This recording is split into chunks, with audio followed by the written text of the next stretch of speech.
And here we are with a new episode with my good buddy, Antonio Nicosia, all the way back from goddamn Overfield and all that shit. Dare I say that name? Dare I say that name on this fucking podcast that, like, no one knows about that band. That's right. And I don't... You don't want anyone. I don't want anyone to know. It's hard. It's a little hard to say that in front of you because, you know, we did it together. It's our little child. You know, definitely. There's definitely some ups and downs. Definitely some ups and downs, and definitely I don't know. It's a great.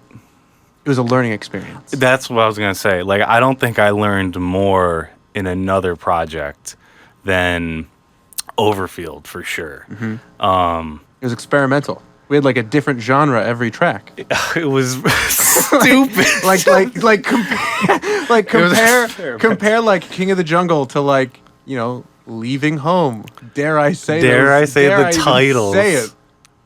Every couple weeks, I'll just be like doing work. and then you're full of regret. And then I just think you cringe of me saying out loud, what if we had 12 of us on the cover? Oh my god. Oh man. Like, I think the worst part about the whole album is the album cover. Yeah, I've noticed that you blurted out on, like, yes. Apple Music. That did not go unnoticed. It's gone. I was like, it's gone. Damn it, I knew this would happen. Like, in my eyes, that was the worst decision I think I ever made artistically, and fuck.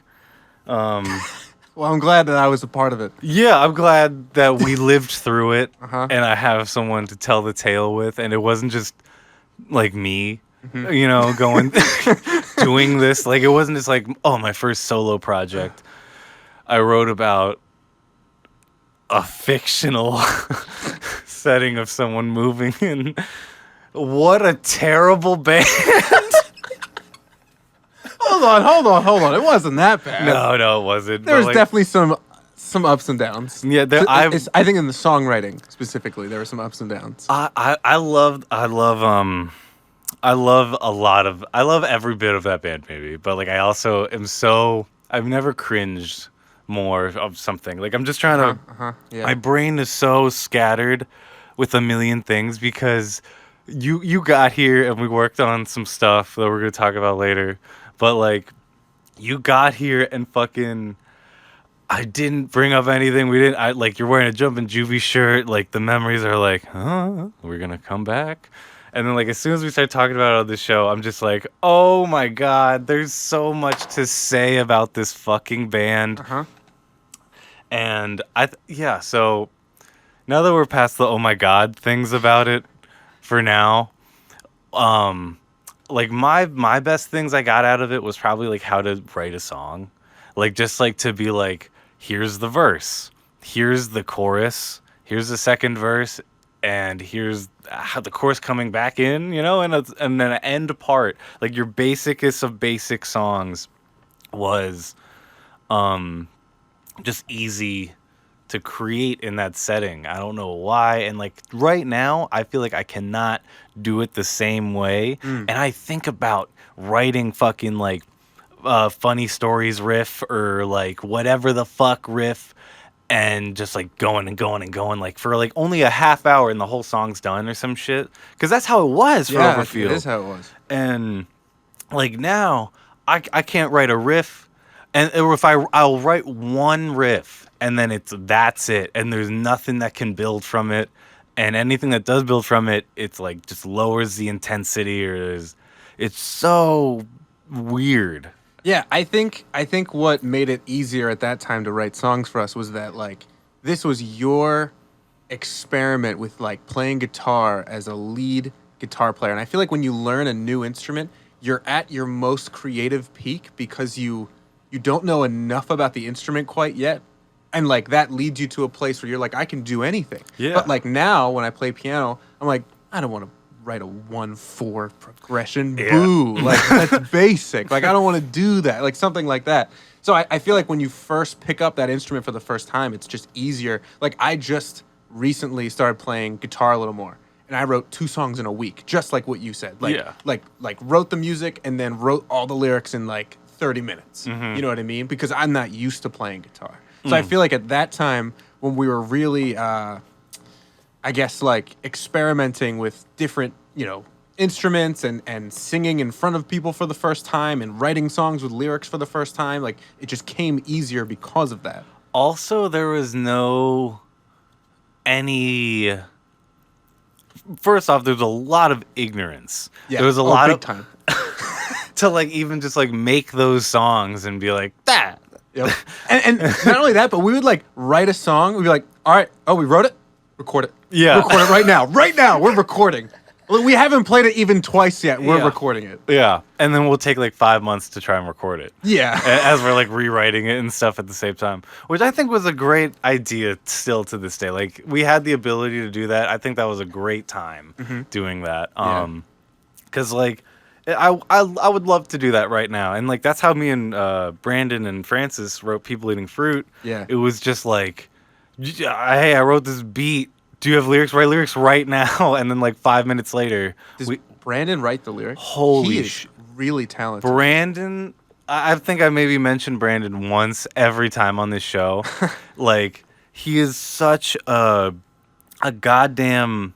It's poetry. Like I've never met the guy. I've never talked to him, obviously, but like just listening to People Eating Fruit and like listening to some of the things that he says that are just like descriptive and like I'm not gonna say wacky. It sounds bad. But No, like, it's wacky. it's like it's a good chaos. Like it's crazy. Exactly. It's like so.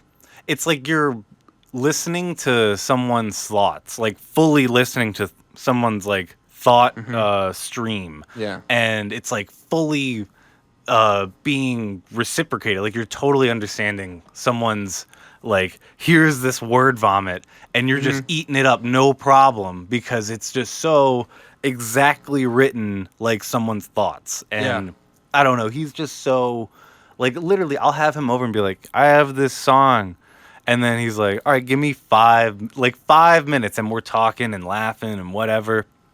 And then he has a full like multi-verse song, like where like you have to like he wrote too many lyrics for the song, God. and there's like a story and themes and there's like jokes in it, and you're like, dude, and That's like some Neil Young, Bob Dylan type stuff. and It's got crazy. like, and he's got like the best like melody rap verse line going Yeah. for it, and he's like and he's like fits it all in. Like I can't Yeah. even pretend to be Brandon. Like take a song like Shimmy Shake.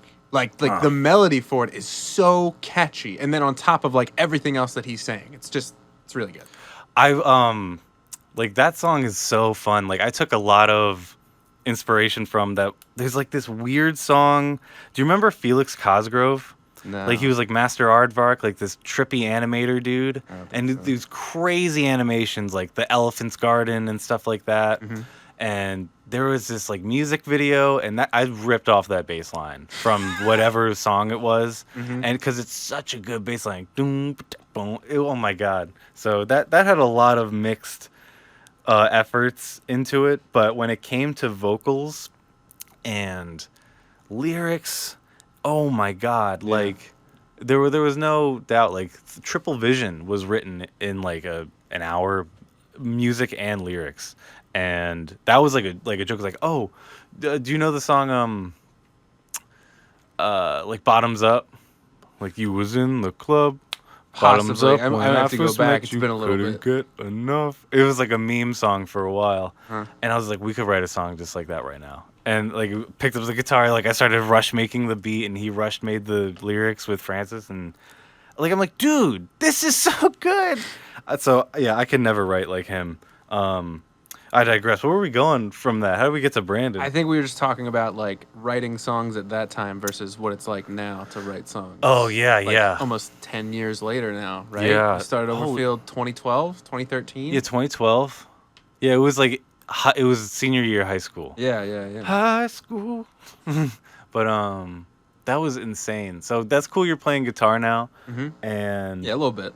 yeah, what else did we get out of that? Like, I feel like I got a lot of like band management out of it as Big time. well. You really took that on.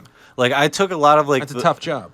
I took a lot of responsibility, but I also learned to like shift weights and like to learn like to not take all the weight and Yeah. like to disperse it out to people and like Mhm. have everyone be involved, because I've been in other projects since, and it's exhausting doing that, and like no one else is like going for it or like trying to be a part of it and stuff, and like even just like like anything, like from writing music, even it's too uh easy to get lost in the sauce. There's So, a like, lot that goes on behind the scenes. teamwork building was like a huge thing, Yeah. because like it was just like so interesting to like, because we would do all this shit for no reason. I also feel like we like over gigged. That's what I mean. Yeah. Like we'd play on a Wednesday and nobody was there. Yeah, like we play except on the other Mondays, band. bro. We'd play like early shows on Sundays. And like while being in college, so like I had an 8 a.m. the next morning, and like I'm Yeah. out until 2 in the morning. Like yeah, it was unhealthy. it was. Yeah. It was a lot of burnout. Like we didn't have time to practice anymore. Our gigs, like the shitty gigs, were the our practice. practices. Mm-hmm. So, yeah, I feel like there's like something that I learned from that was like there is such a thing as gigging a little too much. Oh, until 100%. you're like burning yourself. And there's just like so much you can do, like that you think you're doing, that is not necessary whatsoever. Like fucking, I learned like a lot of like I don't fuck with Reverb Nation at all. Like, and we were trying to do that. Reverb Nation. Like, Indie on the Move might be the most Oh my annoying God. email chain in the world. It's like don't know. It won't unsubscribe me. I still get the fucking emails. Like, it's just like, this shitty gig is happening near you, and here's the genres that's not God. you. and Afton Music, the pay for play, Fucking like pay selling for those play. tickets. I think everyone has gone through a pay to play. Oh, yeah. Has like gone through that phase of like, oh wow, I just gotta sell these tickets. Battle of the Bands, all kinds of things. Corners that are of Sanctuary. all kinds of things that are just not worth your time. Yeah. and energy. Yeah. And so like that was such an eye opener. Like even yeah. I feel like the way we copyrighted was Oh my was God. so stupid. Don't even remind me. Like We paid money to do that. I look around today and like that's still a very viable thing you should do with your music. Mm-hmm. But it's so expensive. Like I am on BMI, I'm on Song Trust, fucking all this shit, you know, whatever, where you're getting all the royalties and you got to pay like either annually or foreverly, you know, you just pay one time thing. Mm-hmm. Nothing was close to as expensive as fucking copywriting. Yeah. And like it was 12 songs and that was like literally a couple $100. Yep. And And for us at that time, like being like That's broke a lot college of money. kids, like that was like a shit ton of money for us. and like I read everywhere and I still read everywhere. That's like a very next step you need to do in your fucking music. And it's just terrible how we wasted all that time and effort and money, and I feel so bad that like I was like, we need to do this. Yeah, so I wouldn't even have thought of it. Like I just would have been like, oh, like we should do that. Like I think- guess it I- sounds right. I think like my dad said it to me once. I was like, now I have to do it or something. Like, so it was just like a big fucking mess with these cringe ass songs. And then we wrote like better songs and like didn't give a shit.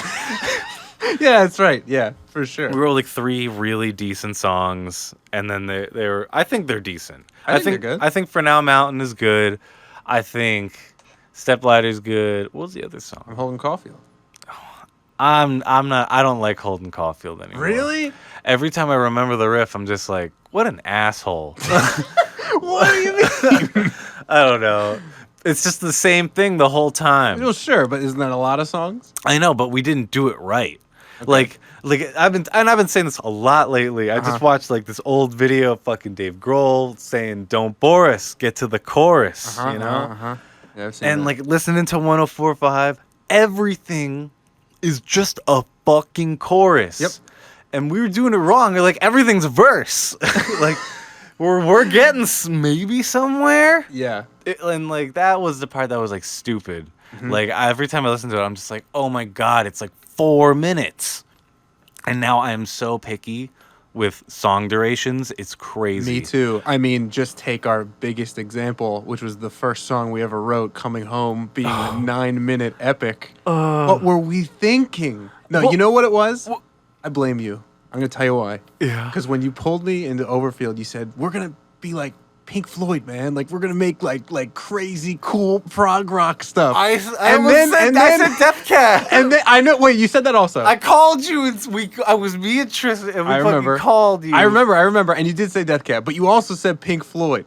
So like, I just said was that's like, so you would get over here. I was like, look, I'm sold. Let's do it. Then we wrote Coming Home, and then I was like, well, shit, this is long. Like, there's 4 verses. oh, There's my a jam. Like, there's a intro. Like, Jesus. And don't get me wrong, love the song, but like, we could have cut that shit in half. God. We could have not done that. We- Like, I look back at that and I'm just like, that was like 1 or 2 keys away from exactly being Rhubarb by Aphex Twin. You're right. Yeah. I remember you saying that actually when we first. Yeah. And then we copyrighted. On top of that, yeah, you're right. Oh my god. And don't forget that the live version of that song is obviously longer because, of course, Yeah, because we're just like, we're just like jamming let's at take the it end. slow. Let's take it nice and slow. Oh my god! But yes, I agree with you. I am definitely different about the duration of songs and the song structure. You know, like verse, chorus, because there's totally a formula that works, proven in pop music. You know. So like, you know, sometimes I try to emulate that when I feel like it's necessary, and other times I don't. But I definitely try to be more picky nowadays about the duration of songs. Yeah, what's your golden area? My golden Like, area. what's what like? If you could talk about like, oh, I would love an indie song. That'd be like this. I like classical rock, a rockin' song. That'd be like funk songs or like electronic. You know, whatever. I think my golden area, if you put it that way, is like making like a really like lounge sounding song, but it still be like riddled with like different melodies and harmonies and things like that. So like the music that I'm writing now, like it's kind of like that. I'll Like, show you some stuff. It's like that in the pocket indie R&B, like new Yeah. wave of quote unquote indie. Yeah. That makes sense. Yeah. That's a huge thing. Like I can't like that's like so crazy how like indie is such the worst word I in know. genres. It always has been. Yeah. For years now. It just means anything. It means independent. Mm-hmm. But like we come on. Like shut up. We all know it meant like soft rock. Like Yeah. fucking soft alternative. That's all it was. Like and sometimes emotional soft alternative. Like there's maybe a piano or a second guitar and they're clean, you know, and there's no screaming. There might be like a distortion chorus. But god damn it, that's indie. Like you can't just say anything's indie. Like it's so hard nowadays. But people try to like just call themselves an indie band. You know what I Yeah. mean? Just like no matter what they are. Yeah, dog. I get like playlist submissions and stuff a bunch, and it's great hearing all these artists and people I would never fucking hear are sending me their tunes, and I'm like, Yeah. yo, this is like actually amazing. Yeah. And then there's like people that are like submitting to like Indie Chill, that's like real estate playlist, and it's like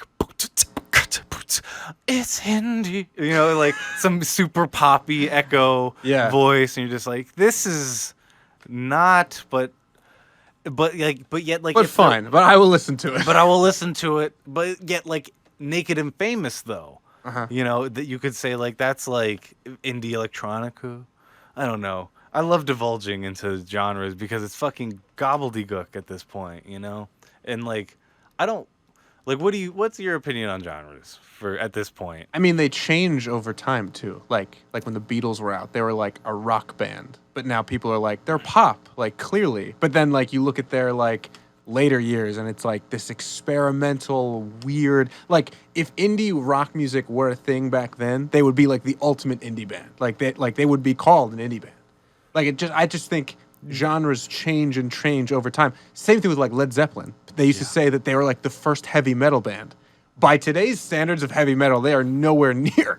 You know what I mean? Like it's not the same anymore. Yeah, like even back then, like just like a few years later, when like more things was like coming to the mainstream that like existed at the time, like things that were actually heavy metal, like fucking like Megadeth or Metallica. Like heavy metal is like quote unquote like harder, Yeah. like classic rock. I feel Yeah. sometimes has that uh like whimsical wizardy vibe.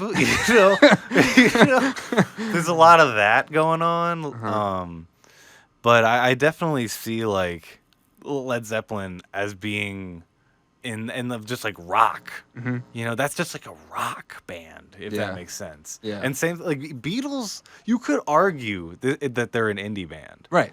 But I was trying to just like slip it as a joke, like, but they're the most like capitalist like band, like supported by gigantic companies band. Yeah, that's what I used to say about like liking Death Cab when I was really into them. Like, oh, who's your favorite indie band? Well, Death Cab, but like they're the biggest like indie band, so like it's not really. I don't know. Yeah, no, like and then like what do you call that then? They're like it's just been solidified as indie. But people are like it's independent. It's like it's obviously not. Like come on, like it's obviously not at this point. And yeah, if anything, it's just a reflection on our capitalistic society, how it tries to make things that are like good for you seem like they are, and like you're getting ahead of the curve when it's just no, it's still backed by a huge label. But as they say, signed bands are not well taken care of. Not all the time. Yeah. I mean, just look at any band that we used to listen to. Like, where are they now? Are they comfortable? Like, where's like Passion Pit? It's a great question. Out of the fucking limelight. Yeah. Like, Wow. where's Metric? Where's Matt and Kim? Matt and Kim. Oh man. Where was the 2000s people? Yeah. Like even Blink 182, like they're still making music and shit, but it's not on the radio. It's still just What's My Age Again and all the small things being played. Yeah. Like it's ridiculous. Oh, have you seen Bo Burnham's Inside, by the way? Have not, but you told me about it. Yeah, that's just crazy. Yeah. Yeah, I'm trying not to mention it every podcast, but I do somehow. So all right, let's get into the meat and potatoes of like what I typically do on the show. Just to like have it on document and stuff.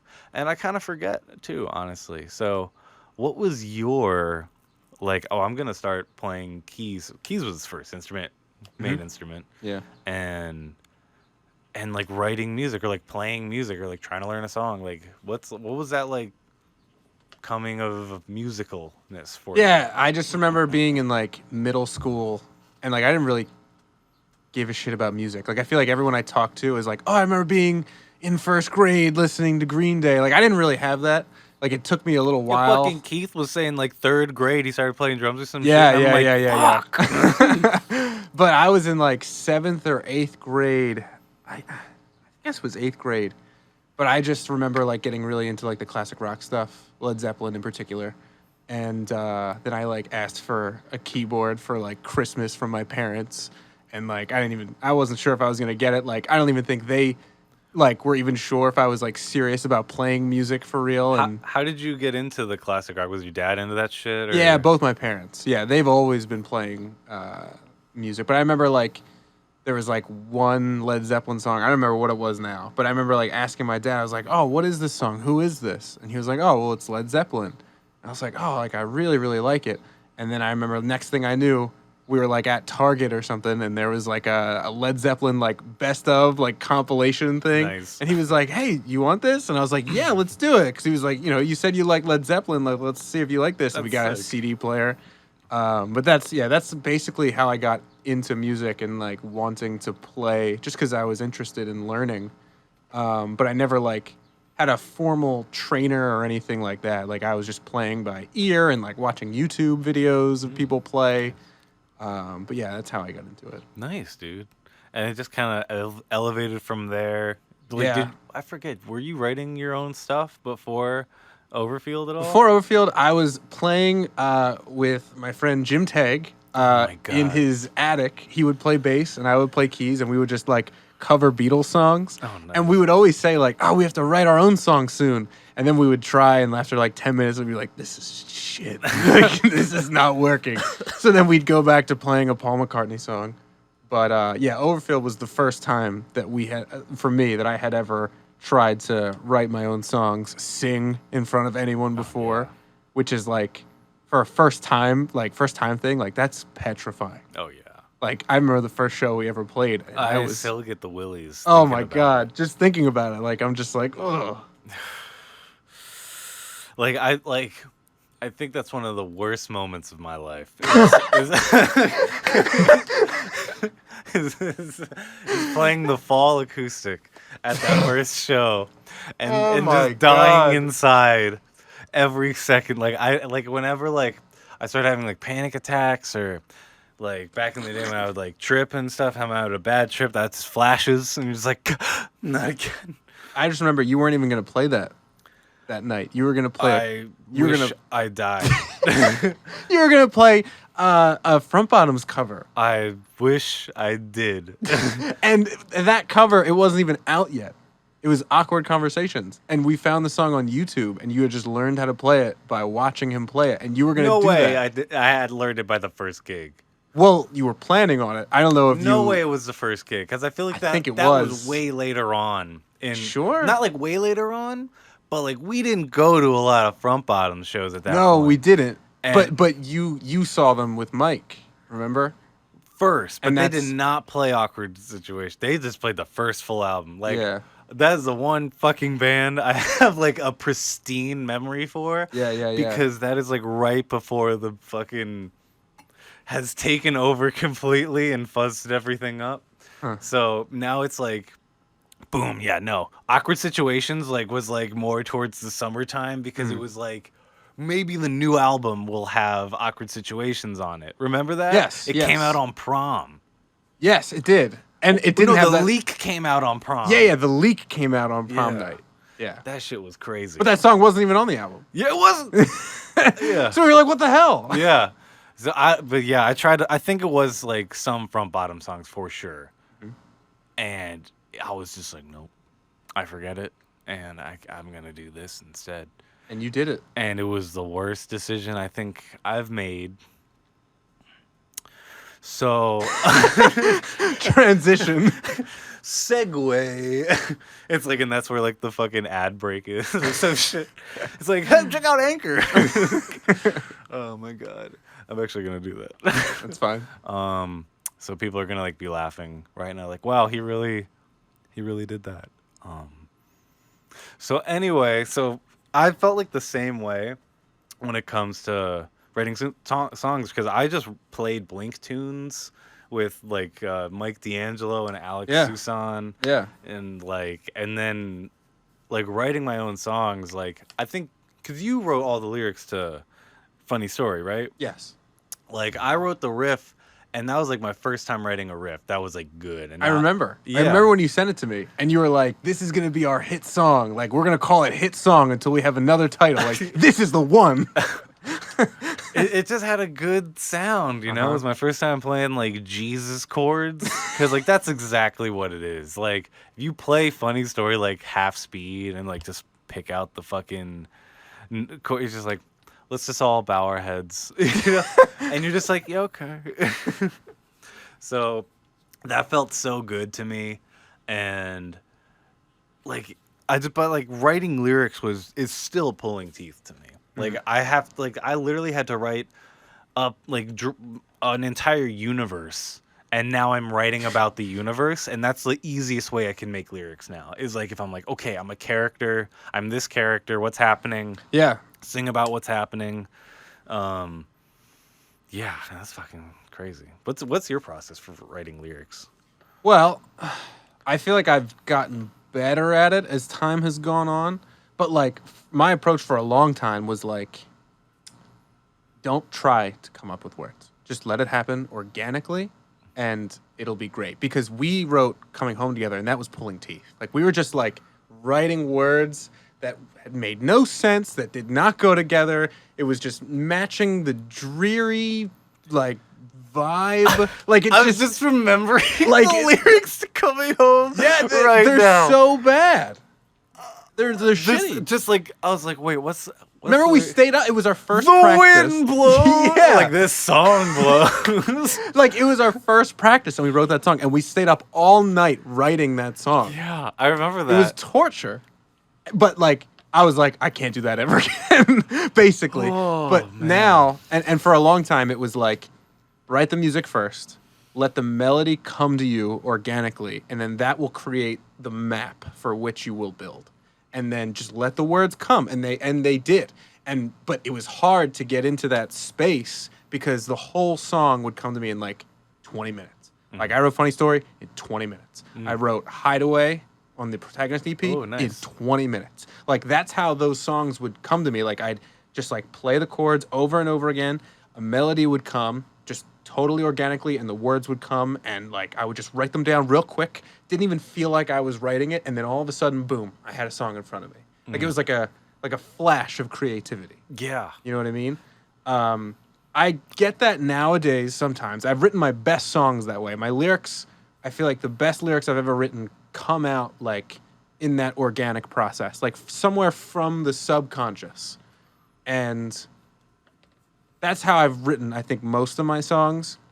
Lately, I've tried a lot harder to like, all right, I'm going to try to write a song. And I'm going to try to make these lyrics as good as possible. And that's, I think, a lot harder to do. But I think I've gotten a lot better at it with like songs I've been writing recently. Like you just saying that like gave me anxiety. Like fucking saying like this song's gotta be good. And like now we're writing the lyrics to it. Like that's never in my head of like this has to be good. Which is like I don't because it puts so much pressure. Well, I mean, I think, and everyone's guilty of this, like, you've written great songs, and then you've written really bad songs that only you know, or unfortunately other people know. like you know what I'm talking about. Yes. And like you're like, oh God, why did I ever put that out there? Why don't I just take it down? Yeah. So like for me it's for me it's like I don't want to do that again. Like whatever I come out with, like every song on the Jam Traffic album, I am proud of. And like there's like a tier to it. Like Yeah. because there's 8 songs, 4 of them I'm like those are some of the best songs I ever wrote. The other 4 I'm like those are all still solid. Maybe not my best work, but they're still solid. Yeah. That's exactly how I feel about Larry songs. Yeah. Like there's some songs where it's like I don't want to listen to that, but I know other people like that one. Uh-huh. And or like, man, we fucking crushed it on like these songs. This song's pretty good too. What would you say your favorite song is on You Are? On You Are? Like it's gone through so many different vibes with me over the years. Like for the longest time, Water is Tasteless and So Am I has been like because like that was like I'm surprised. Because that was my crowning achievement for a song. Like in my opinion of like this is a Larry song and as in like it's under 2 minutes and it's got all the twangle and twingle and the whine and yell and whatnot. But like the riff was so like when I first wrote it, it was in some whack ass timing, like to where we were like, you got to change that. I Like, struggle with that so bad. because like especially when you're twinkling, you're just listening at the melody. Yeah. And you're like, it finishes like this. Yep. And then like Keith was like, This doesn't how work. did you? Can you play that? Yep. And it was like this fucking shit. I totally get. I've done the exact same thing. And so I had to like make it in 4/4 and stuff, or Yeah. like a choppy or like 3/4 something. Yeah. And that might be the hardest song to sing and play because it's like that ding ding ding ba-da-dee-dee-dee-dee. Like I do the riff like both times and it's 2 separate like runs, just like back and forth and the fucking doon doon doon. And so like when I wrote the riff, it was just like I'm never gonna be able to sing on this. And so I was like, Jeff, maybe you can do something. But like before he even came up with something, I like just started belting out the lyrics, and I was like, that's it, fuck, that's it. And it was just so good. But like honestly, like yeah, at this point, it's that or like Tinder Swim because that's like Okay. the funnest riff to play. Yeah,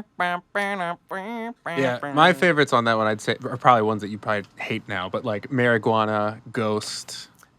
Yeah, those are great. Like I Yeah. love them, but like it's like the cheeseburger of the album. Very meat, like Yeah, right sure, in this yeah. middle. Everyone loves them. Like they were quick and the first ones we wrote too. hmm And um, I was also crazy about Sonic even before You oh Are came out. I thought Sonic was like insanely good. Like the background vocals of the I know and you know, like all that was like once I heard that I was like, holy shit. yeah, Like I really think Sonic is like what was like one of our best songs. Sonic and Into 43 was mhm, like is like the best chunk of Larry because it's got me using the most effects yeah. and like there's not a lot of layers of guitar. It's just like us going at it. Yeah. Like we didn't produce doctor it a bit, and there's no bass on the record, and yeah, drums are sick. I don't know if I should even talk about Hawks. He fucking shot his parents. What? He's in jail. Our first drummer, that Yeah. was like amazing, but also like very mentally ill. Like he wasn't diagnosed. He had some issues going on, man. Like, but Oh my he god. freaked the fuck out one time. Like this was after we weren't in the band together and stuff. Yeah, yeah. And yeah, I just heard about that on the fucking news. And Holy like Jeff shit. texted me that day. He's like, "Yo, just hey, you okay?" And I'm just like, "I'm fine. What's going on?" Oh my god. Yeah. So it's always a weird feeling listening back to Larry. I can only imagine now that I know the context. The worst part is he's on the cover. Edit this out, right? No, I don't really edit it. Oh my god. Yeah, crazy, right? Wow, that is I mean, like, why would I edit it out? It's a fucking fact. Yeah. Like, what am I hiding? Shit. Yeah. So Dark. it's fucking dark, but yeah. So those songs are good. Fucking. But I think my favorite Larry song though is da da da da da da da on the demos that we never ever like recorded properly. I don't think I even know that one. Yeah, it's a really awesome song. Like half the songs are in D, like the D open, and it's like these big ass fucking chords I'm playing that are all weird, and then it's like this perfectly executed riff that everyone just like stops and plays with me, and that's just like so fun and an explosive chorus. I'm so pissed we never fucking recorded that, but yeah. So what's your favorite song off the Jam Traffic album then? Uh, well, like I was saying, like I put them in two tiers, and the tier that I like best, it's Man Behind the Curtain, Better Days, Prized Possessions, and Neighbors. You can't have Man Behind the Curtain. Everyone loves that Fine. one. That's the marijuana. Yeah, exactly. Yeah. Plus, with the sax solo in it in the recorded Ye- version, it's like it just makes it even better. Yeah, you can't even argue with that one. I don't know. Between those three, I think probably I'd have to say Better Days. Yeah. I think Better Days is some of the best one-liners like I've ever written. And that's another one that I just wrote in like, 15, 20-minute span, just kind of like came out of nowhere.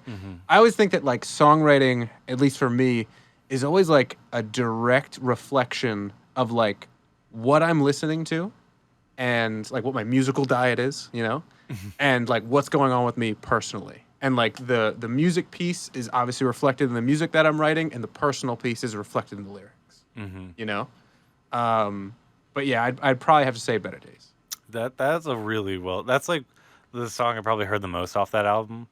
Because I listened to it a few times through, and that's the one that always plays first if I had shuffle or something. Yeah, And I don't know, man. It's got that Hey Arnold vibe. It's very sidewalk. I don't know. It's very sun beating down on you, orange and reds. I like it a lot. It's Thanks. exactly what I would imagine like a Tony led album, even though everyone put in their own 2 cents for sure. yeah. It's obvious you took the lead role with a lot of it. And it's very, very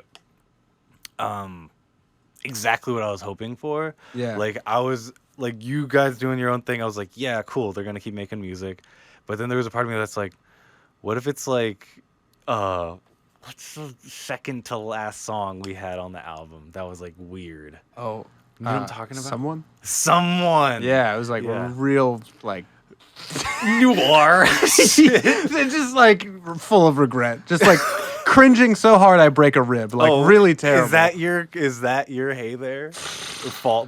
Probably. I I think The forget Fall's that worse song than- even exists. The Fall is 100% worse than Hey There. Yeah, no, I'd agree. I'd agree with that. Hey There, I can dissociate enough to be like, this is okay. This is just a terrible bubblegum song.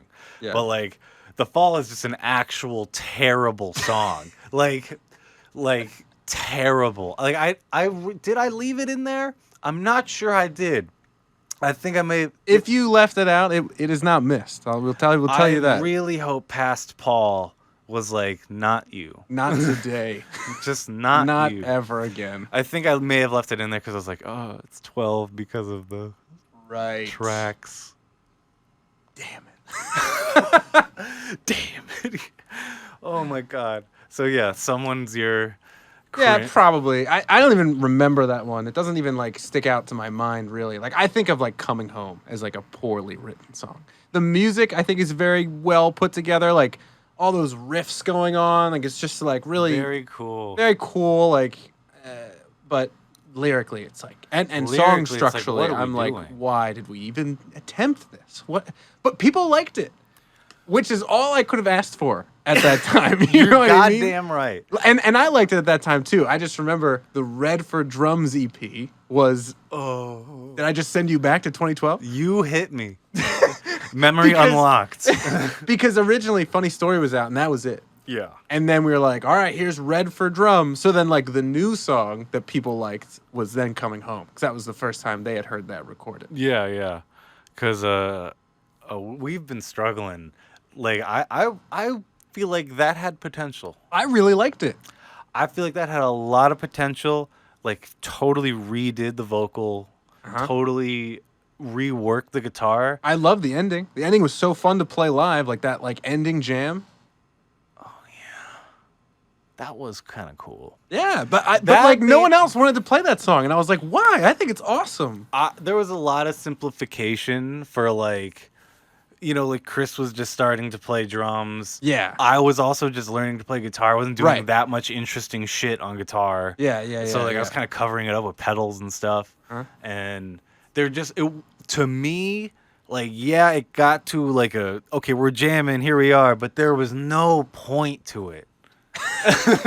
no one was doing anything special. We were all doing the same line. There was no it was a like how I listen to music now, I would be like, what a waste of fucking time. If someone sent me that song for a playlist, I'd be like, wow, you really fucked yourself. I think that's probably the perfect example of like what we mean by like Overfield was just a big learning curve. Yeah. You know what I mean? Because like our songwriting capabilities significantly got better like much later. But like that's like a good example of like, yeah, we weren't really good yet. But the fact was that we were getting to the finish line and we're like, this is the end product of something. Yeah. But like that song I feel like really made me feel like I'm in a high school band.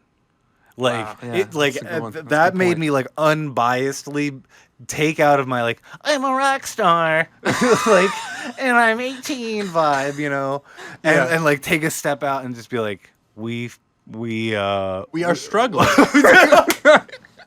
shut the fuck.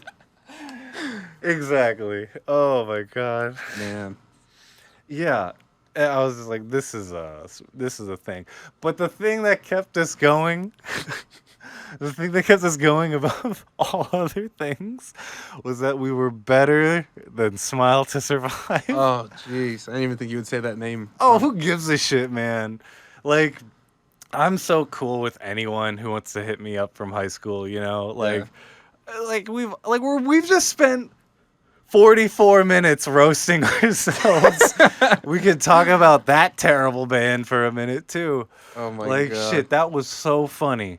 But I feel like that was our fire. That like our other peers and friends Yeah, I had agree. had bands and stuff. I agree. I feel like for every project I've gone into, I've always had like a really like small but like attainable goal in mind. And like when we did Overfield, like my unsaid thing was like, we are in a group of friends who are all musicians, who are in bands, who make music, some who, play but aren't necessarily in bands.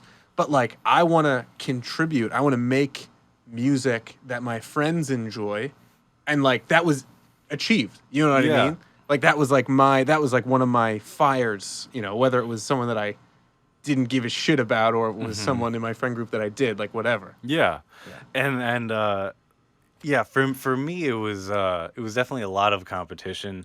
It was a Hmm. lot of like how I looked at how I still look at Forest Kid stuff Yeah. when it comes to anything of like before, like for job searches and stuff, I would be like, yeah, I have my degree and I produced these albums.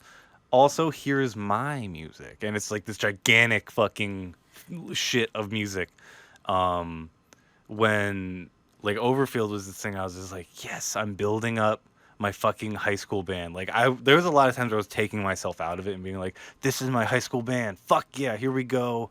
And let's milk this high schoolness with it too. Like see how much we can get the fucking school behind it and stuff. As much as I didn't want to say that out loud, like it was very much just like the dream, to Yeah. be in high school and be like, yeah, I'm that guy in the band. I play rock music. We had a gig. Get No, get to absolutely. practice, man. Yeah, like that was so fun to just be able to say that we were doing that and Yeah. I feel like it when I feels. transitioned to Jam Traffic, like things were very different for me. Like after that huge learning curve, I was like, okay, I now know what I'm good at. I know what I'm not good at. Let's play to those strengths. Let's get musicians who also play to those strengths, and let's play this kind of music. Oh, let me like how long did it take for those like did you write them like pretty quickly? Like say like 2015 ish or like 16-ish rather than cuz when did the EP drop? That was later on, right? Way later. Yeah. Yeah, So yeah. like were they written and just took a while to get recorded? Yeah, well, they were written and then we gigged a lot. And that was my goal. Well, like when I was saying, like going into a project with a goal, and it's a small, attainable goal, something easy. And for Jam Traffic, it was like play a really fun live show. Because like being in an indie band, it's like if a stranger saw us, like maybe they'd be into it or whatever, but it's nothing like knowing the songs going into it. But I remember when we played with Aquatic Ape Theory at World Live, and we didn't know them at all. But I remember them playing, and I was like blown away because like their songs were easy to get into because of the genre, because they were dancey and fun, and like people were into it. And I was like, I want that. Like Yeah. I want to be able to play a show somewhere like this, like group Granted of that people. was World Cafe Yeah. and like set and setting for sure. Oh, absolutely. Like, but I 100% agree with you. Like you can go and play a show, no one knows who you are, but like you can still turn heads because of the kind of music you're making, because it's easy to get into, it's fun to get into. And that was my thing for Jam Traffic, because obviously I took Man Behind the Curtain, which was originally an Overfield song. But even when I wrote it, I was like, this is not Yeah. us. It You know would what I it would mean? just keep continuing the sporadicness, like not even in a cool way. Sporadicness of the album. Yeah. Of just like, here's an indie song, here's not Yeah. an indie song now. Yeah, so I definitely took a little bit of time. I think I had like half of the album written when we started gigging. We had two other songs that didn't get recorded that we would play live as well. But I wrote, because there's 8 songs on the album, 7 of them were written and performed 1,000 times over, like at gigs. And I had one more song, which was Prized Possessions. We had never even played it before. And like not even in the rehearsal space. But I was like, dude, I want to record this song. I have it in my head. We can just learn it as we record and go, and just trust me on this. It's going to be good. Like we're going to find our groove with it. I have a great feeling about it. And now that's one of my favorite songs on the album. And like we got like Caleb Jackson to play trumpet on it, and Oh, he nice. like killed it. Yeah, it was cool. Caleb Jackson. He plays piano too, right? Yeah, he's like, He's on the fucking Jeff mixtape.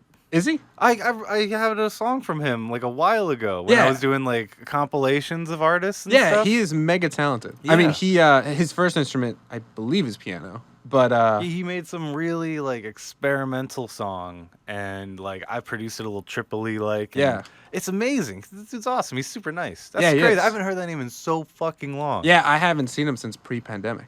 Yeah. But yeah, yeah, like he played on that song, and you know we had other horn players come through and play on some of the songs. But yeah, no, that was the process to answer your question. That's really cool. Yeah. Fucking I had something to say after that. What was it right before we were talking? Help me You out. said, did you have all the songs written before you started recording? Yeah. So like I felt like you wrote those. How long would you say after the Protagonist EP? Would you say? Protagonist came out in what, 2015? We wrote those in 2014. Correct. I'd say these songs were written 2015, 2016. Yeah. See, like those. That's great. So like I feel like went there immediately. Mm-hmm. With Just the Architects, I wrote all types of shit for like a good couple months, and because like I was still going through that like, what am I good at? Like, because Yeah. I didn't feel amazing leaving Overfield like with the songs. Like I think Stepladder, and like maybe even to this day still like Stepladder is like the only song I'm like, do you want to hear an Overfield song? This is a good song. That's the ones I refer to too. Yeah. Like, Yeah. so tight. Like, For Now Mountain is also really dope. Yeah. And yeah, so like I didn't leave that band feeling super confident in my like I'm a fucking front man or whatever that I was really trying to be at the time. Not so much anymore. I kind of, it's on the side for sure, but I was trying like space rock, like really bombastic shit that like I imagined us doing, but just like we didn't have the gear to do it because like a lot of the sounds I made was like in the box, like, and we didn't have like big MIDI things that could like play FL Studio things or all the synths I have. Yeah. And then like have it be like layers and layers and layers. Like I didn't know how to do that. Like how I know what to do with People Eating Fruit now. Like I could have just pressed a button, Yeah. that intro plays, and then band comes in, and it's like, okay, fuck yeah. So like I was still trying to. There was a lot of like I feel like I left the band, and then was like, oh man, like I'm so much better at doing music now because we did all that shit, and now I just have all the time to do it myself. That like so I just wanted to hit all the points that I never hit with the band because it's like that wouldn't fit the vibe. So I like tried to do an Angels and Airwaves song, like something that was like more gritty and like Postal Service-y, and like a million other like bullshit electronica type songs. And there's like maybe 10 songs that will never see the light of day that are just bad. Like I have them still, but like I've tried over and over again to like maybe I'll make them vapor songs. Like I'm super good at vaporwave now. Yeah. I'll just slush it all up. It's worse when you do that because it's just so bad, man. So they're never gonna see the light of day. But after a while, I started writing the fucking real estate style things, and that was so fun. Like that was like I kind of wish I was doing that the whole time because I got the same vibe when I wrote Funny Story because it was like that big chunking chord and stuff, you know, and you're just like going at it, and it's got like the layered lead on top.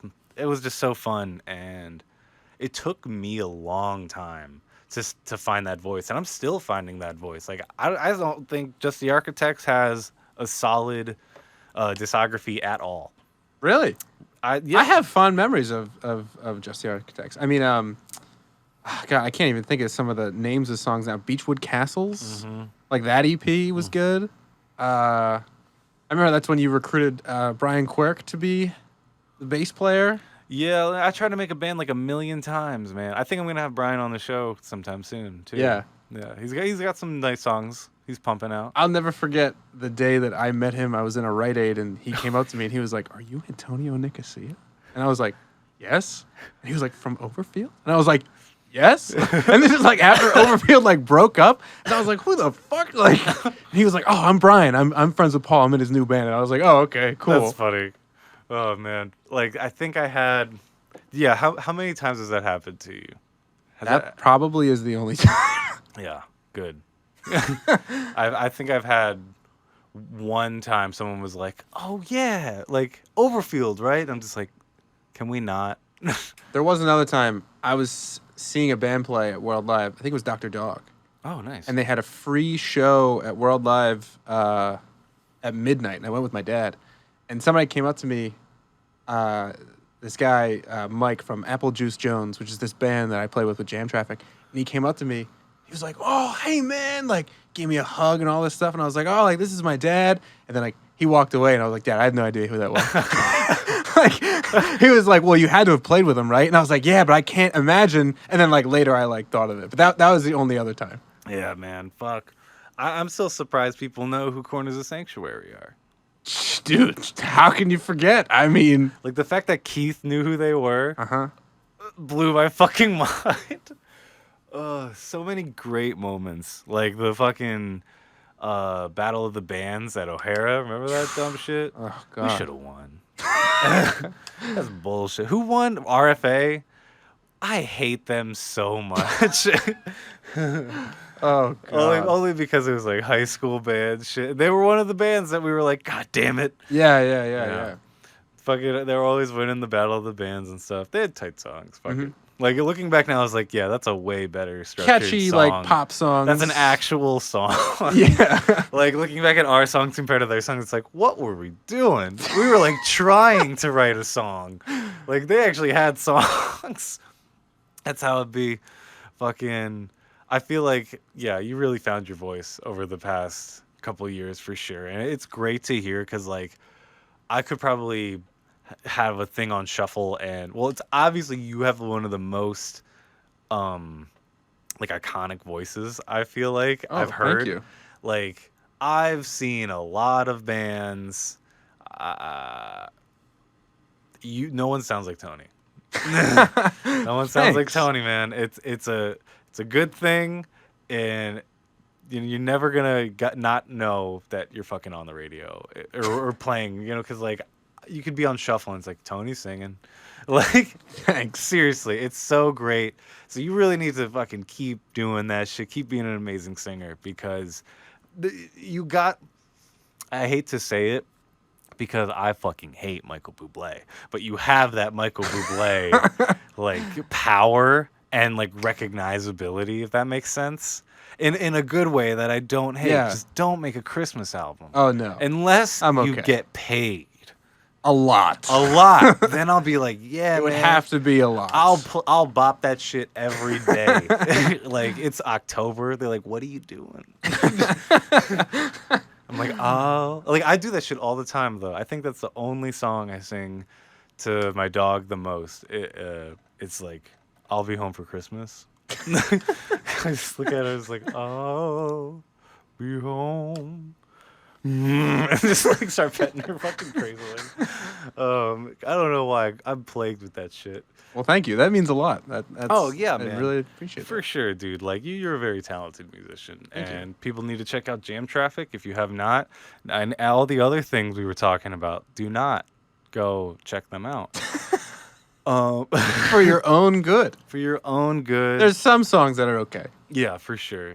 So I like that term you used a while ago. What would you say your musical diet is now? I'm gonna use that term in future episodes. People that actually That's listen, fine. you're gonna hear me use it. Yeah, no. I mean, for me, it like definitely changes on like a monthly basis. It all honestly just depends on like what I have like on my phone. So like just glancing, like the Goings album.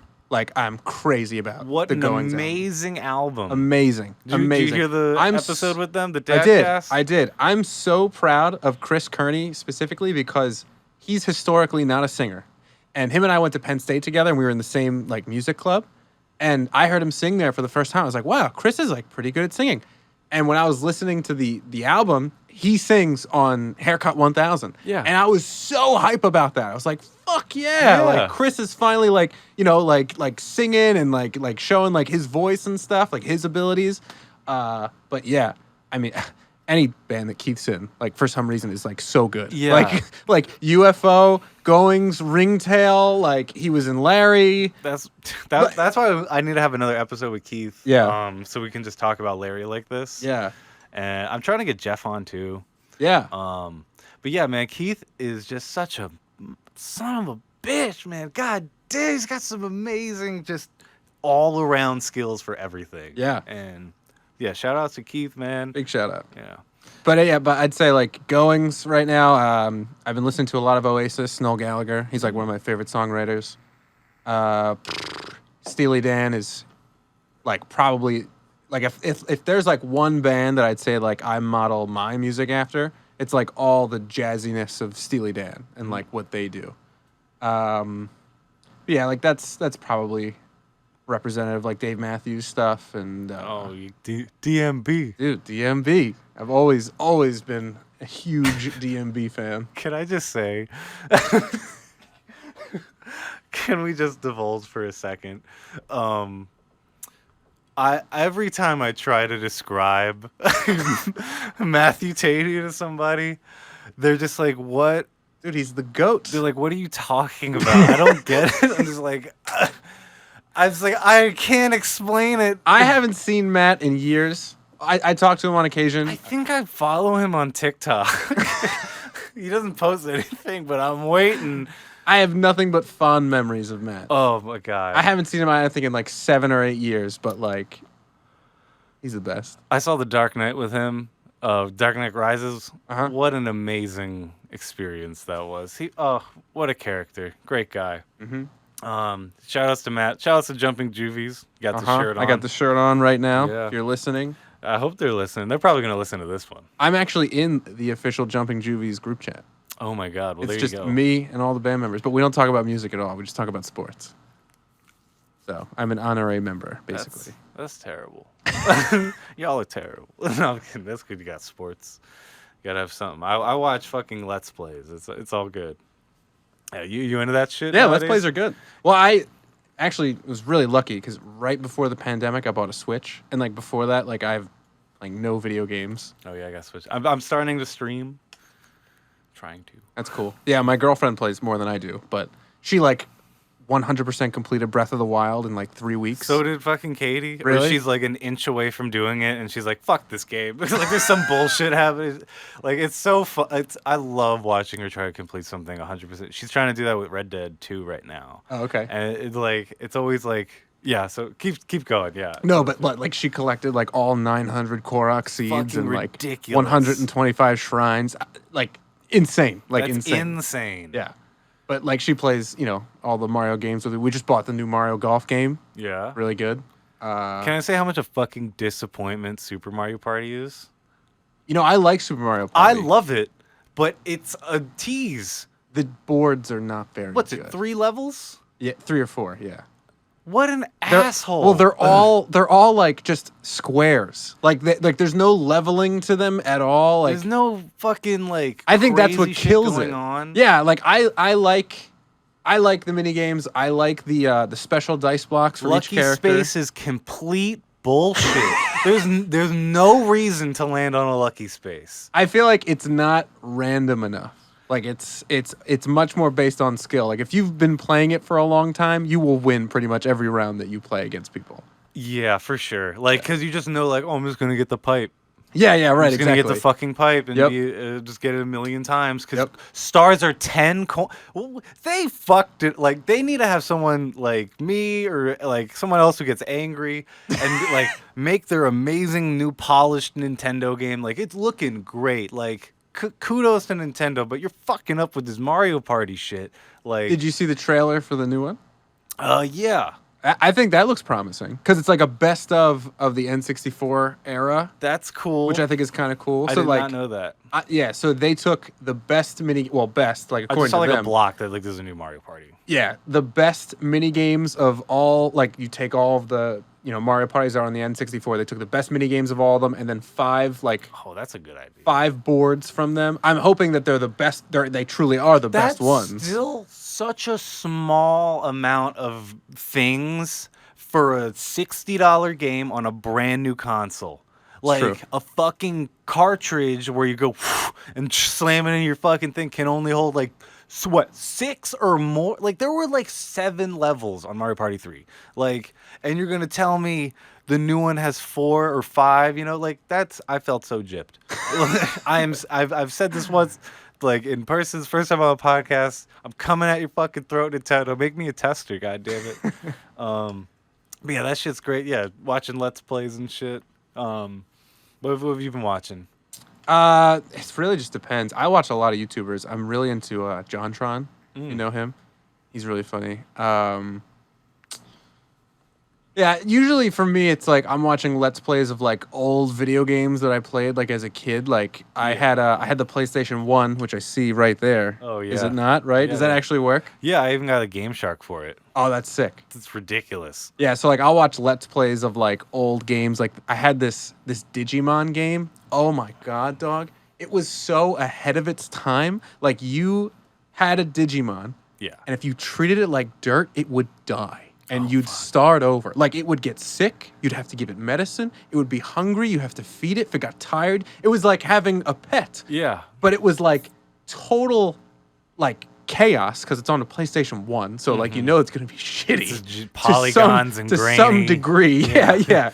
But it was like a ridiculous game, and I watched like Let's Plays of that, and like just like old games like Jack and Daxter and shit. Oh, nice. Yeah. I've been watching Super Mega a lot lately, and I'm a fan of Game Grumps here and there, but fucking I have a weird relationship with RuneScape because like I had several friends that like played it, and then like that was it. Like it was kind of like, all right, man, I'm gonna go, and because like they would just like play RuneScape all day. Like it was like they found RuneScape and then that was it. Yeah. That was like their life. Like we would do everything together, friends and like middle school shit, and then it's just okay. And I lost like 2 friends like to just playing RuneScape. You lost 2 friends to RuneScape. I like to say that, yeah. Wow. And so like I like the idea, but like at this point I have no time to fucking play RuneScape. And if I wanted to play something like that, I would just play Skyrim on the couch like a normal person. Yeah. And so like I've been watching Super Mega play RuneScape, and that is just so fucking funny to me on how shitty of a game it is, but yet like so good at the same time. And fucking there was this thing where they had like a girlfriend, they found a GF and stuff in RuneScape. So fucking funny. That's been like keeping me sane for this whole pandemic year and shit. So that's been good. Speaking of games, have you played Stardew Valley? I have not. Dude, that's a game. That's a really good fucking... Yeah, I've seen like the trailer for it and everything. It's such a cute game, man. I play the shit. Like literally after you leave today, I'm probably going to play for the rest of the day. Like so good. That's what I've been doing lately. Bunch of dumb shit like that. Trying to keep me sane. Yeah. Is there anything... Oh yeah, wait, let's talk about this new song for a second. Because you were just talking about your diet. Yeah. And like I hear a lot of Ben Gibbard in this one, honestly. Like there's a lot of like like bowing, if that makes sense. Yeah, when I first played it for the guys, like I was like, I don't know how else to describe it other than Death Cab and like kind of like Overfield. You know what I mean? Like I was like, there's no other way to put like what this song is when I talk about a genre. Like I was thinking about like Cath by Death Cab, like but kind of like not really. I totally see that. Yeah. Yeah. It's just not like crispy like that. Yeah. If it was produced like mixed in that way, it could probably sound like Kaz. Just throw some verb on it. And stuff. Yeah. But yeah, for that, like, I definitely was going for like the stepladder kind of vibe, but I'm excited for it. But I wouldn't like say Death Cab meets Jack Johnson or something. Yeah, sure. I wouldn't say that like that song's representative of like the whole album, but I'm definitely like that's one that I'm definitely excited for. Word. So what would kind of like if you could talk about the whole album a bit? Yeah. How's that looking? Like what could you describe it as? I definitely describe it as like it's rooted in jazz music, jazz progressions and chords, but you wouldn't really think so when you listen to it. Like it's like jazz in disguise. And like the way I think of it, and when I started writing for this, and when I realized what I wanted to do, like I was listening to like Mac DeMarco, like Boy Pablo, like Gus Dapperton, like those kind of like indie artists, and like when I'm like learning how to play those songs, I'm like, this is a really complicated chord. Like this is like a jazz chord. Like this is insane. Like I don't think of this music as jazz, but like it is when I like actually learn how to play it. But they put, you know, effects on their guitars and like all this other shit. And then like that to me, like I was like, I want to write music like that. Like it's jazz music, but it disguised as like another genre, like lounge, like indie. You know, funk, you know, just having like those kinds of progressions there and taking influence from like Stevie Wonder and Marvin Gaye and Al Green, like artists like that. That's awesome. Thanks. I love transformative things like that.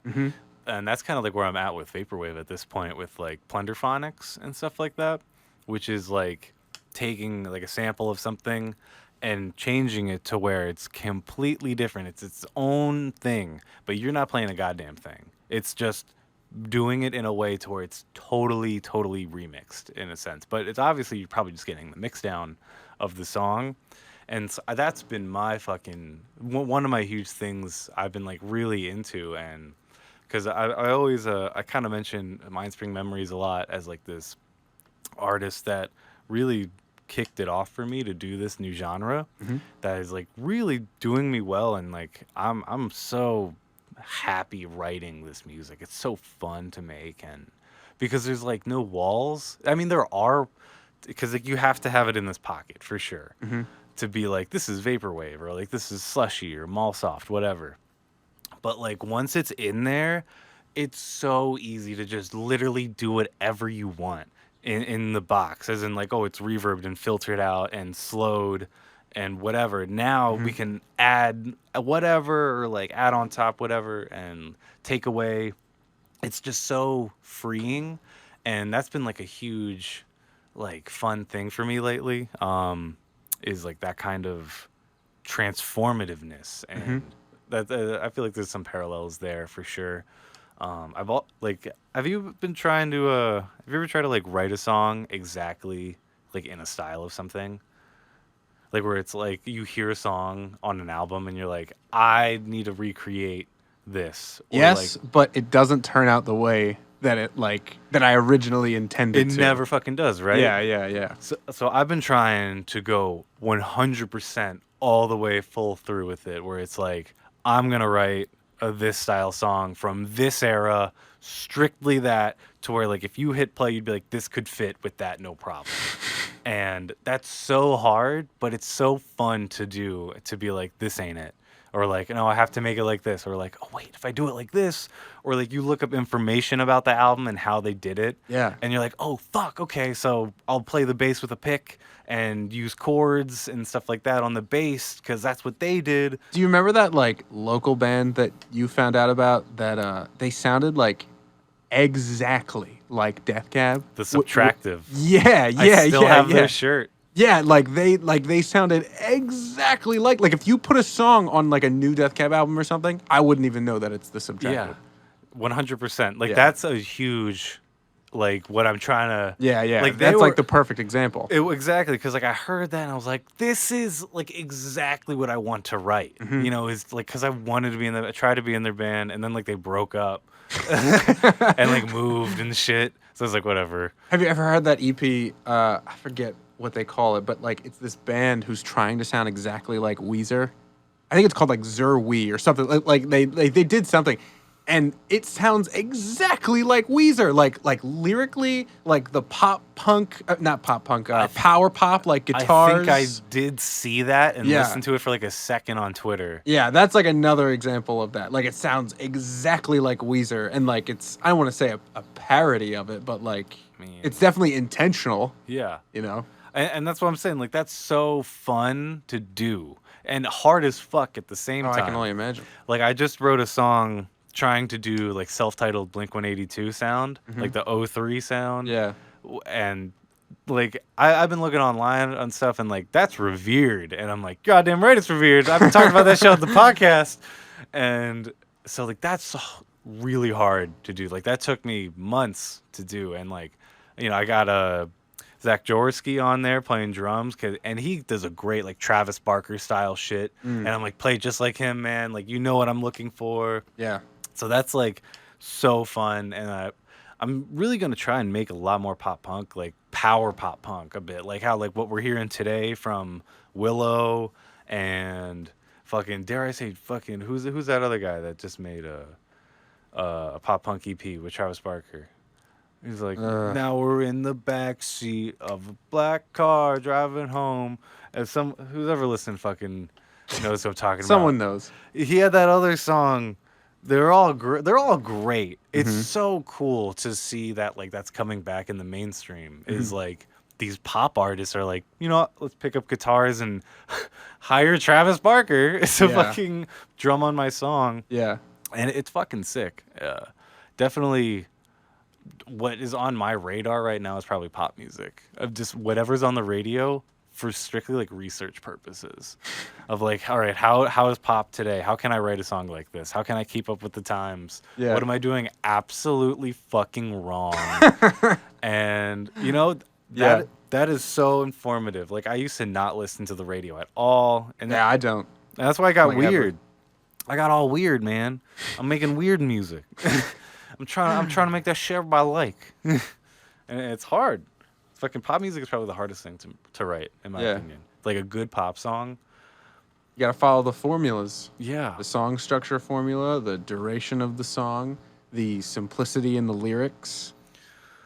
It's crazy how like there's like one specific formula that works for the masses. Yeah. You know?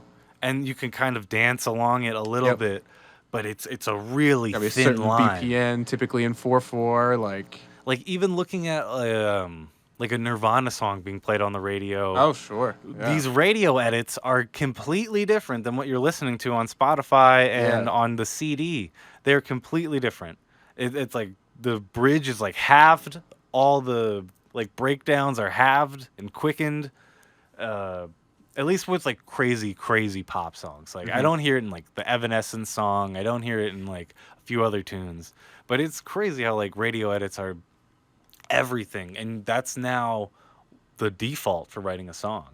Like, do you take any of that into consideration when you're writing a song? Like, do you think of like replay value, or like someone who doesn't listen to this style, like would they hook on to this? Never. Like, what's the first couple seconds of this song? Are they gonna listen to it No, and like not anymore. get uninterested? Not anymore because I mean I think I used to probably like when I wrote Better Days actually I was thinking to myself because there was because I was in college at that time there was like a stat and it was like you have the potential to lose someone's attention within the first 7 seconds of talking to them, some shit like that. And like I took that into consideration when I was writing that song, and like even like the first line, like the music stops and it's just vocal, and how I originally had it, like I added an extra word, so like you think that the downbeat's coming, but then it just doesn't, and then it hits afterwards, so it like kind of catches you off guard. And yeah, I it remember does. like when I like played that for the guys for the first time, and they were like, "Oh, I thought you were gonna come in on this beat." I was like, "No, wait for this line right here, and then come in on this word,"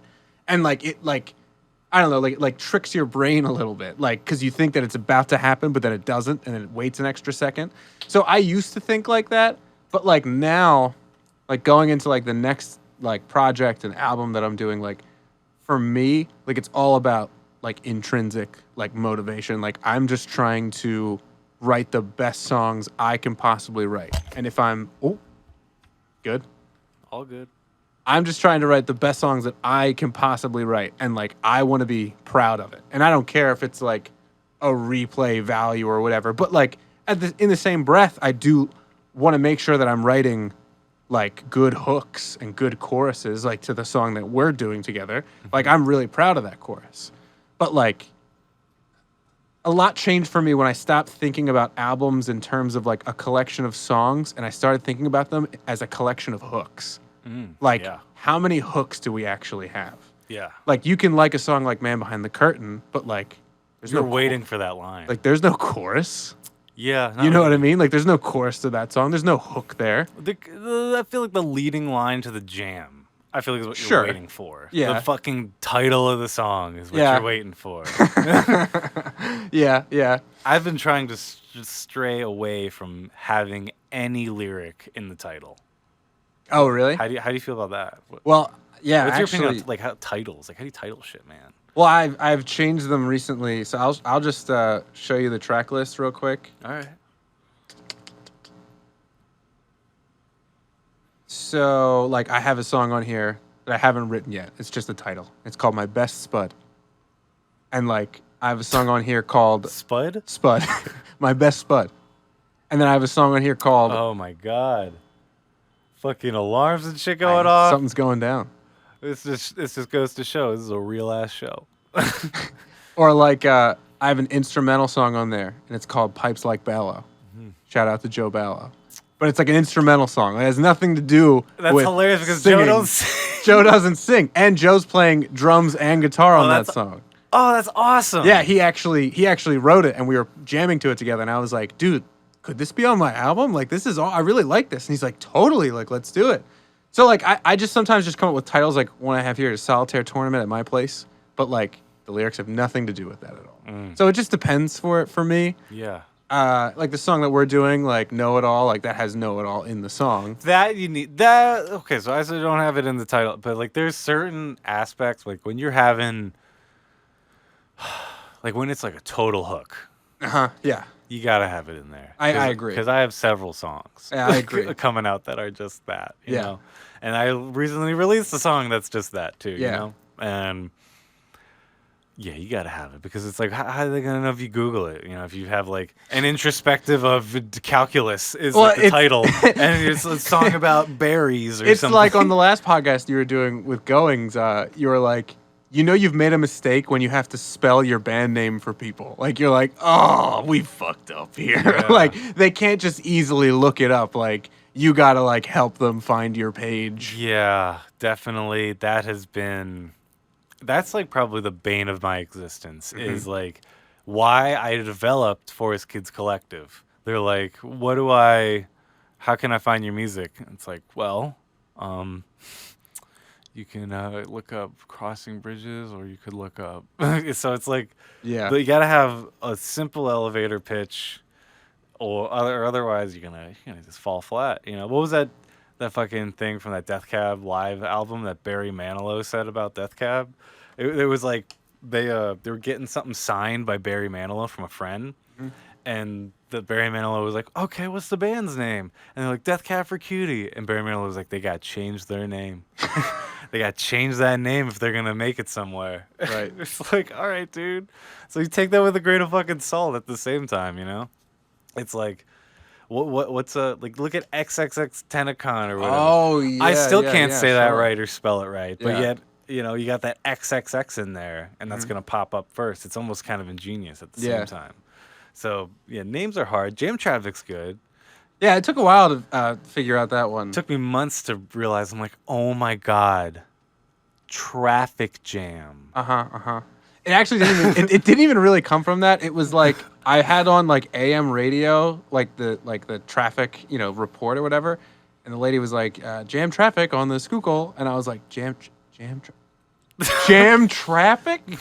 My band name will be said on the weather every day. Yeah, I was like, the joke is that we're on the radio all the time, Yeah. which is not what you think. That's fucking great. I didn't even think of that. Yeah. All right, that's fucking good. That's a lot better than Traffic Jam. Mm-hmm. I'm just like, they flipped it. Yeah. The unfortunate part is if you try to Google Jam Traffic, like without knowing our link, there is like multiple bands called Traffic Jam that will come up first, you know? Oh man, Yeah. that's another big thing. Like you gotta, like song titles. No one gives a fuck. But like if your band name's got to be original. I feel like it's got to be like you type it in and it's gonna pop up. Yeah. Not like right next. Like you can't be called Ed Sheer in or something with like another IN. Like it has to be. I mean, we had something that seems- Overfield period at the end. for our Facebook page. Yeah. But not for everything else. Really? It was just for the Facebook page because I fucked it up. That's it? Yeah, That's and the reason? They didn't let me change it. No. What? They That's didn't- it? Yeah, or was it? Oh, they didn't let me change it because I thought that was you just trying to be clever. You were like, we'll be Overfield, period. And you're like, nah, I just fucked up. Nope. Because I made like an Overfield page with no period, and I like capitalized it weird or something. And so like it takes like 5 weeks to delete a page. And so I made the other one with the period, and I'm just like, oh, I can't delete the period, and there's 2 pages named Overfield. For some reason, it was giving me that error, so I was just like, eh. Wow. I had Also, no idea. or maybe I did it because there's all these people named like Bobby Overfield and stuff. That's a stretch. Like I would never have that for my artist name. If that was my last name, oh my god, no one would know. Like, you think there's ever gonna be a album by Paul Marchesani? No. That sounds like a sandwich, man. Like I'm not fucking gonna put that anywhere near my fucking music, Wow. other than like in the small text at the bottom. Like, is this album gonna be Antonio Nicosia? I haven't really decided yet, to be honest with you. I've considered it, but like That's such a balls move. it is. I think so too. And I Especially also when it's think- not like 2 first names or something, It's very much that's your name. Yeah. It's not Antonio Pizzeria or something. I also think it's ballsy to come up with a stage name though, and some people do stage names, and that's fine. But like, For sure, yeah. I don't know. I just don't think I'd be able to come up with like Kyrie Sunflower, like, and just like ride with that. Like, I just, Oh, come on, let's brainstorm for a I second. could not. It's Like, so ballsy. You should keep it. You're like, don't even call me Paul anymore. Yeah. Like, Honestly, what a weak ass name. Not, like if I don't know what I could change it to, but it probably wouldn't be this if I had to pick it in the beginning. But we're here, and we're living large. But yeah, like I feel like you could play on the Tony Roney. No, you can't, because anything that's like a catchy Antonio or Tony name is a fucking Italian restaurant. yeah, it's like either Tony Roni's or people just say Tony Baloney, which I cannot stand when people say that. I hate that. That should be the name then. Oh no. That should 100% Never. be the name. No. And it's spelled wrong. Like it's spelled like how baloney sounds. That would be amazing, actually. No way. Especially the fact I'm not that you doing that. hate it. Oh, that no. would be so good. Holy fuck, how good that would be. Nah, fuck that. Well, now especially because you're not doing it, I'm gonna have a whole song titled Tony Baloney. Tony Baloney. Yeah. All right, I will listen to it. And I'm gonna sample some You'll sample my gonna voice from sample this podcast. Oh yeah, it's gonna be that right there. You'll sample my voice from this podcast. And it'll be all like distorted and like It's gonna be so dry. I'm gonna do fucking nothing to. that's it. It's just that clip. It's just 4 seconds and that's it. Anyone that actually listens to the podcast and likes Lazuli Yellow will like hear it like a year down the line and be like, he really fucking did. Oh my god. Just for the fans. Yeah, just for the gaffs, man. that is maybe the funnest genre to write titles for is vaporwave. Because you You could say anything. you say literally anything on top of it, but if you add dashes and periods, oh, you are above the moon, buddy. You're fucking crushing it. Oh, like you could literally say like PlayStation 1 anything, and it's a amazing song title. It's so much fun to do, and I think lo-fi music is the worst to write titles to. Oh, so right. I thought you were just saying is the worst, period. I was like, Oh no, really? I love lo-fi. I Yeah, write lo-fi lo-fi is cool. I got the fucking label going, got But some why great is it artists. why is it the worst? Oh, it's the worst. Because I don't know. To me, I stretch myself a lot and have my heart in a lot of places. It takes a lot for me to have heart for lo-fi music because Okay. it feels because it's passive. And Oh, that's a good point. Yeah, sure, yeah. and if you are getting playlist listens, no one is looking at the song title. So like it's almost like what's the fucking point? But Hmm. at the same time, they have to fit this aesthetic. It reminds me of that Crossing Bridges album. Dream something. First idea, second idea, third idea, and those are the song titles for like 7 songs. Yeah. I like that. Like that was fun. Like that's why Hmm. electronic music and vaporwave is so much fun because What you is that can. album called? That's Dream Access That's it. LP, That's it. Yep. and yeah, it's just so fun to do that because then with doing that, you can make your own sections of shit, man. Like that's a whole section. The fucking 1 to 7 and even 6.5. Do you find yourself more like invested in songs that you have lyrics written to than instrumentals, or the opposite? I mean, if you just look at history, yes, because what do I have more of? Songs without lyrics. Yeah, without, and, yeah. and so like, I have like a full album filled with lyrics that I hate because I wrote it like during a breakup. And so it's just like I gotta change all this shit, but they're like good songs. So I don't know. I feel extremely vulnerable putting out lyric music, which is why I don't do it a lot. Like, because if an electronic thing fails, if a lo-fi thing fails, at this point I'm upset because I have a lot.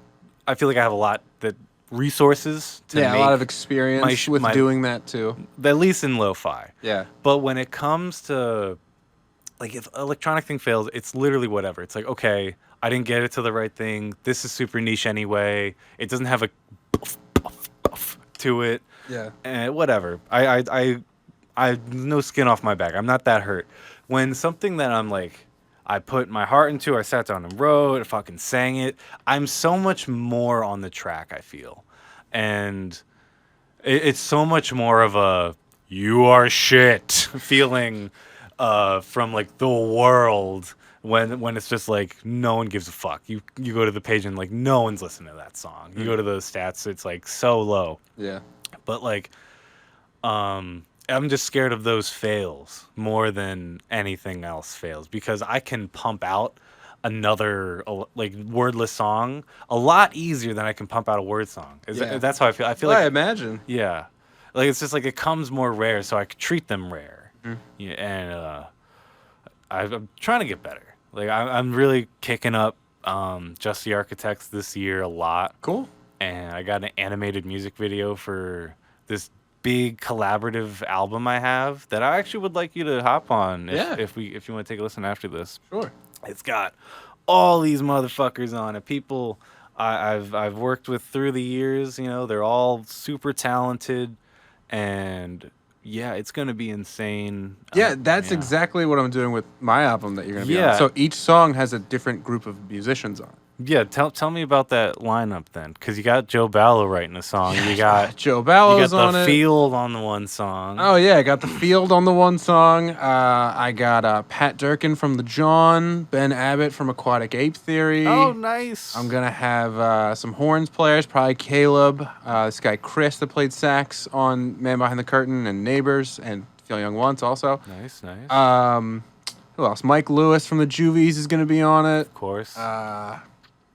Yeah, just a bunch of people, man. But like I'm writing the songs, Chris Boyle obviously. I'm writing the songs and then I'm thinking who would be good on this song? You know what I mean? Like who's going to serve this song the best?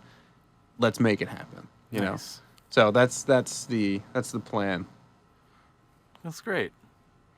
I love collaborative albums like that, and that's why I think we're gonna have Bleach Bison be like every album, be just like a shit ton of people on it. Yeah. Because that's so fun, and like that's how I was. Like I wrote the whole thing by myself, and then it was like, hey man, do you want to hop on this? It would be cool if you did that. And then like I was like, you know what? You could do something on this too. And then after a while, I was like, I'm getting everyone I can to hop on this fucking thing and Yeah. spice it up. And it's completely different now. And that's the part that's like crazy. Like working with People Eating Fruit and writing this Bleach Bison album was like another huge learning experience of just like, because like after leaving Overfield, I was disdained with like it was hard to like rely on people for shit. Be like, I don't know how to play bass super good, so I just picked it up, and Yeah. so all this other shit, like learning keys and like theory, just on my own, just kind of how you did, but I need to learn a little better. I'm trying to get some lessons from my one friend, Hmm. but yeah, it was just crazy. I lost my train of thought. Yeah, what was I talking about? Fuck. Collaborative albums. Yeah, collaborative albums. And so when people like throw their own thing on it, like it took me a second to like accept how it's not hearing it in my head, if that makes sense. Hmm. And look at it from a third person point of view and be like, look at this. Like look at this fucking thing you got going on, all the flavors. And it's really refreshing to have other people on stuff after writing so much music by yourself. So I'm so happy to be playing guitar on the new Antonio Bologna album. I'm glad to have you. Yeah, and I'm sure. What's your socials if you want people to follow you to see when that album comes out? Or Yeah, whatever? How can people be prepared? I've actually distanced myself from the socials lately. I've inactivated a lot of my pages other than Instagram. It's the only one that I have right now. That's the only one that matters. Yeah, yeah. But it's at Tony, 2 E's, underscore between and Tony, of course. Yeah, my Jam Traffic album is in the my bio description. Check that out. Yeah, Jam Traffic on all streaming services. Oh, yeah, what it's are you, true. stupid? It's obviously there. But yeah. Cool, great, man. Well, thanks so much for coming on and talking. And this was great. Yeah, Little thanks trip for down having me. memory lane. Yeah. Couple tips, couple stories. Memories. That's what we do here at Forest Kids Podcast. Thanks so much for tuning in. This is the first time I'm doing an actual nice goodbye. All right, well, we're going to end it right there. Later.